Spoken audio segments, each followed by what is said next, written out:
धाराशिव जिल्ह्यातील कायम प्रसिद्धीच्या झोतात असलेल्या रील स्टार हॉटेल भाग्यश्रीच्या मालकाच्या अपहरणाचा धक्कादायक प्रकार समोर आलाय।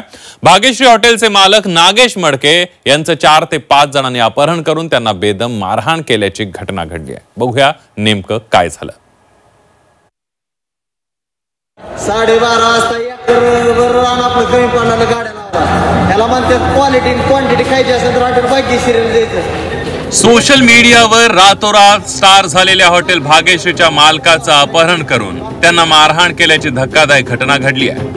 धाराशिवच्या तुळजापूर रोडवरील मटण भाकरीचं हॉटेल सोशल मीडियावर खूपच प्रसिद्ध झालं। त्याचेच मालक नागेश मडके यांनी काही दिवसातच आलिशान कार घेतल्यानं सगळ्यांनाच त्यांचं कौतुक वाटलं। पण सोशल मीडियावर प्रसिद्ध झालेल्या नागेश रावांच्या कौतुकाला कुणाची तरी नजर लागली।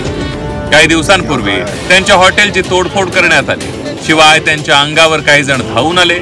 खबरदारी म्हणून त्यांनी 3 अंगरक्षकही नेमले, पण त्याचाही काही फायदा झाला नाही। बुधवारी संध्याकाळी 5 जण हॉटेलमध्ये जेवण्यासाठी आले। जेवल्यानंतर ते त्यांच्या कारमध्ये बसले।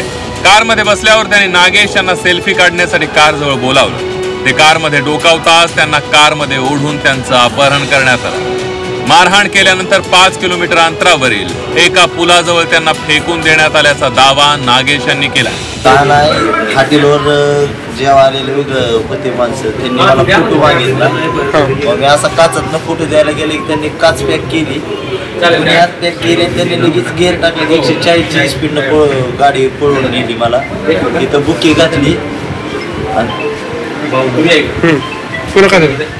पुढच्याला ती म्हणायची की मारायचे देशात ह्याला मारून टाकू म्हणायचे। याच्या हात जवळ फुटत नाहीत आणि मरत नाही त्यावर सोडायचंच नाही म्हणत होती। ड्रायव्हर म्हणायला जामखेड बसतं नाही तर तिथं पुलात फेकून द्यायचं म्हणजे ह्याला मारून टाकायचं म्हणजे। नागेशांना मारहाण झाल्यानं हॉटेल बंद ठेवण्याची वेळ त्यांच्यावर आली आहे। पोलिसांनी आता संरक्षण द्यावं अशी मागणी नागेश यांच्या पत्नी लीला यांनी केली आहे। 2-3 वेळेस अशा धमके पण आलेले तर आमची मागणी एकच आहे की पोलीस प्रशासन मला भेटावं। काय दुखापत काय झाली आता त्यांना? हाताला दोन्ही लागला। आता ती एक्सरे हे काढल्याशी तर काय करणार।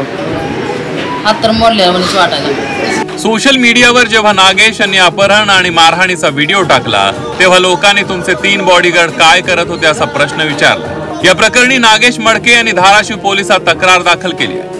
आता पोलीस यावर काय कारवाई करतात ते पाहावं लागेल। सोशल मीडियावर हिरो झालेल्या नागेशना आता त्याचे साईड इफेक्टही भोगावे लागतायत हे मात्र खरं। ज्ञानेश्वर पतंगे, झी 24 तास, धाराशिव।